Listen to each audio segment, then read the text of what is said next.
High friend, welcome to my মাইস kitchen channel. সবাই কেমন আছো? আশা করি সবাই অনেক ভালো এবং সুস্থ আছো। আজ আমি নিয়ে চলে এসেছি কাঁচা আমের টক ঝাল মিষ্টি আচার। এই আচারটি খেতে কিন্তু অনেক সুস্বাদু হয়। এই আচারটি বানানো খুবই সহজ। এছাড়াও এই আচারটি আপনি বানিয়ে 1-2 বছরের জন্য সংরক্ষণ করে রাখতে পারেন। আচারে কোনো ধরনের ছাতা পড়বে না। চলো এখন দেখে নেওয়া যাক এই আচারটি বানানোর পদ্ধতি।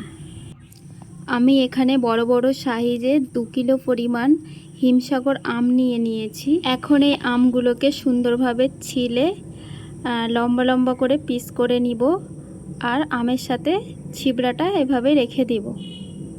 দেখো যেভাবে কেটেছি লম্বা লম্বা পিস করেছি এবং ছিবড়েটা আমের সাথে রেখে দিয়েছি। তাহলে আচারটা খেতে বা দেখতে আরও সুন্দর হবে। এরপরে দেখো সব আমগুলোই আমার এখানে কাটা কমপ্লিট হয়ে গেছে। এক একটা আমকে আমি 4 খণ্ড করে নিয়েছি। এখন আমগুলোকে পরিষ্কার জল দিয়ে ভালো করে ধুয়ে নেব, যাতে করে আমের কষটা পুরো বেরিয়ে যায় এবং আচারটা আরও সুন্দর হয়, কালশিটে ভাবটা না থাকে। এভাবে ভালো করে নাড়িয়ে চাড়িয়ে ধুয়ে নেবেন। ধুয়ে আমগুলোকে একটা পরিষ্কার পাত্রে তুলে নেব।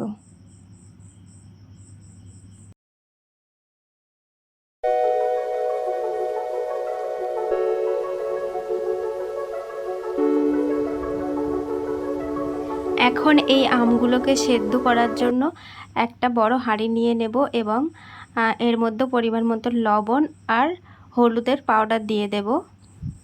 দিয়ে পানিটা যখন গরম হয়ে আসবে ওই ধুয়ে রাখা আমগুলো সব এখানে দিয়ে দেব। এখানে আমি আমের পরিমাণটা অনেক বেশি নিয়েছি, ওই জন্য এখানে আমি 2টো হাঁড়ি নিয়েছি, যাতে আমটা ভালোভাবে সিদ্ধ হয়। কারণ একটা হাঁড়িতে নিলে ভালোভাবে সিদ্ধ হতো না এবং নাড়াচাড়া করা যেত না, বেশি গলে যেতে পারতো। ওই জন্য আমি 2টো হাঁড়ি নিয়েছি।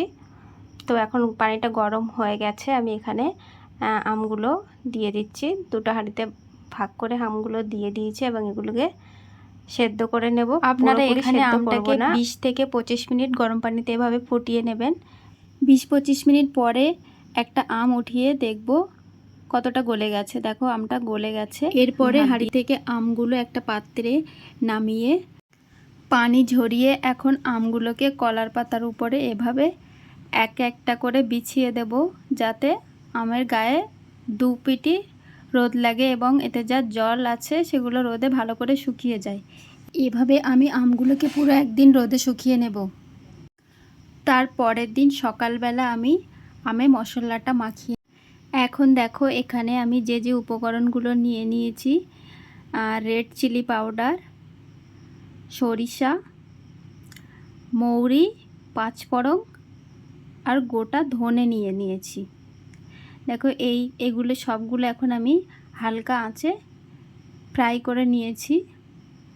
মশলাটাকে একদমই হালকাভাবে ফ্রাই করবেন, বেশি ফ্রাই করলে কিন্তু পুড়ে যেতে পারে, মশলাটা নষ্ট হয়ে যেতে পারে, টেস্টটা ততটা ভালো আসবে না। এখন আমি এটাকে ব্লেন্ডারে ব্লেন্ড করে নিব। দেখো এখানে ব্লেন্ড হয়ে গেছে। এখন আমি মশলাটাকে আমের সাথে মিক্স করে নিব। আমি এখন পুরো মশলাটা এখানে দিয়ে দেব। এর সাথে আর যে জিনিসগুলো লাগবে অ্যাড করে দিব।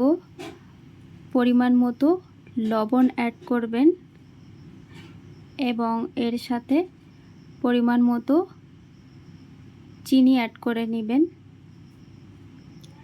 এবং অয়েল দিবেন, রেড চিলি পাউডার। সবগুলো দেওয়া হয়ে গেলে এখানে হাত দিয়ে বা চামচ দিয়ে ভালো করে মিক্স করে নেবেন।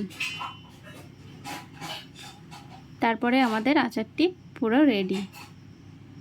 এই আচারটি খেতে কিন্তু অনেক টেস্টি হয়, টক ঝাল মিষ্টি খেতে লাগে এবং আচারটা অনেক বছর সংরক্ষণ করা যায়। দেখো এইভাবে সব মশলাগুলো দেওয়া হয়ে গেলে এখানে পরিমাণ মতো সর্ষের তেল দিয়ে নেবে এবং এটাকে চামচ বা হাতের সাহায্যে ভালোভাবে আমগুলোর সাথে ভালোভাবে মশলাটা মাখিয়ে নেবে, যাতে মশলাটা প্রত্যেকটা আমের গায়ে লেগে যায়। এর ফলে কি হবে, আচারটা খেতে আরও সুস্বাদু হবে। তো দেখতে পাচ্ছ আমি চামচের সাহায্যে এগুলোকে ভালোভাবে মাখিয়ে নিয়েছি। এখন আচারটা পুরোপুরি রেডি। এখন এটাকে আমি কিছুক্ষণের জন্য রোদে দিয়ে দেব। রোদে দেওয়ার পরে আমি এগুলোকে একটা কাঁচের বয়ামে ভরে নেব। আজকের এই আমের আচার রেসিপিটি তোমাদের কেমন লেগেছে জানাতে ভুলবে না, অবশ্যই ট্রাই করবে। এটা খেতে কিন্তু অনেক